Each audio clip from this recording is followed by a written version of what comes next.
দক্ষিণাতেও ভিক্ষা চাইলেই ভিক্ষা দেওয়া হয় না। মহারাজাকে কাতল করে বাবা ছেড়ে এই রাজ্য ছেড়ে অন্য একটি রাজ্য চলে যাবো জং বাহাদুর।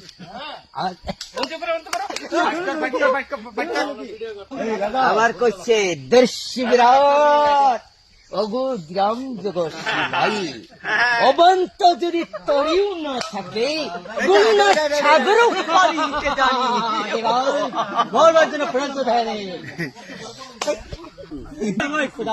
এখন আমি কি করছি? আমার মেয়ে যেদিকে চাই সেদিকে দেখতে পাচ্ছি ঘোর অন্ধকার, একই আলম্পনা যথাবে ভালো হাল্লা করছে কে পজা। তারা কি চায়? তারা চাইছে খাদ্য, তারা খাবে আমার এই কালো পায়ের পায়গাম, আর আমরা খাবো অঙ্গেল শিরা। লাল বেলুন হলদে বেলুন নিবেন কি কথা বেশ নিবেন?